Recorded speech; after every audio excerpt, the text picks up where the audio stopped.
เด่นหอเมื่อนี้จอมเห็นหรือมันจะต่อยโซ่ต้องลาพอได้มาเห็นหน้าเห็นหน้าเถิดสายตาเพียนวดไหนถ้าเอ่ยไอ้ไผ่กระห้องกินนอนอยากมาอีปองรวมเสือนอนเขาผ่อนผ่อนเมื่อ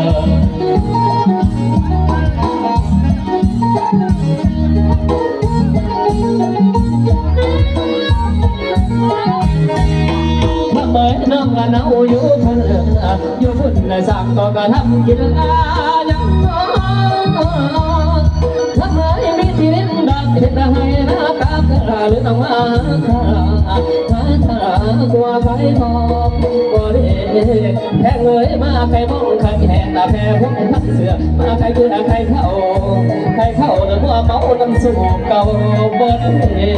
แค่เงยแพ้ก็หอมกินนองอยากมาอีกฟองห่วงเสือนอนพาเขาผ่อนผ่อน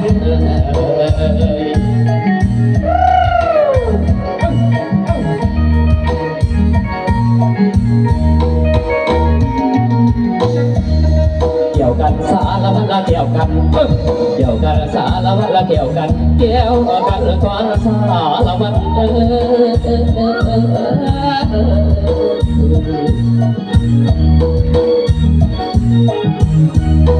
หรือว่ากันจัดตั้งให้น้องบนโคสันงามขับทางมือนี้น้องจึงได้มาเที่ยวลับเรียกมาคนแถวนี้คนผู้นี้จังน้องหากก็ใส่มาเป็นย่อยบ่ได้แค่เงินไอ้ไผ่ก็ห้องกินน้องอยากมาอีกฟองรวมเสือตอนเขาผ่อนผ่อน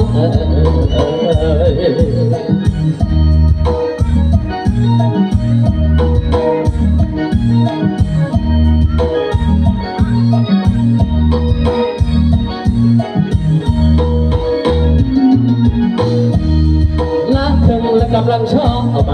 ถูกเอาไว้อยู่ในแดดดงลูกลองแล้วให้เอามาคู่ลำวงกับลำวงสารวัตรลำวงกับลำวงสารวัตรปากสองบ่อลิเวนสารวัตรปากสองบ่อลิเวนนั่นคือสวยงามอุดมละหังเมอีกอย่างบนเสื้อที่งดงามอีกอย่างบนเสื้อที่งดงามรักษาเอาไว้ละสารวัตรเฮารักษาเอาไว้ละสารวัตรเฮา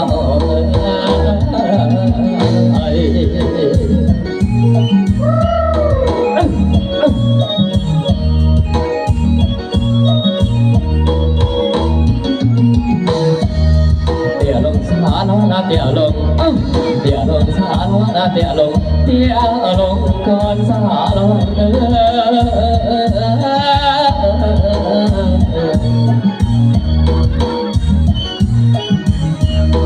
ลงขึ้นสารวัตรลงขึ้นสารวัตรลงขึ้นแล้วก็เสือพอนต่อเสือแม่เสือพอแล้วมาหวนน้ำขันสารวัตรเลยลงขึ้นเตี่ยลงโอ้ยละว่าคำเอ้ยขอแต่มาถึงนี่สารวัตรสิขอลาก่อนของจบก่อนแล้วก็มาทายฟังไปและเสียเท้าละโอ้ยนั่งละพนังนาละนาพนังกินกันครบสองมือยกจอก่อนกินกันเขียดสองมือเหียดทิ้งทิ้งน้องนุ่งเสื้ออีกที่หัดนุ่งอ่อนตอนนุ่งสงสารเชียดยังอีกสิ่งอยากสองมือสิงไปหาเด็ดอยากสองมือสิงไปยวมเด็ดเอาขอบใจสำหรับมาให้น้ำใจกันแล้วกันเด้อคนไทยมา50,000 กีบขอให้กลับคืน50 ล้านกีบ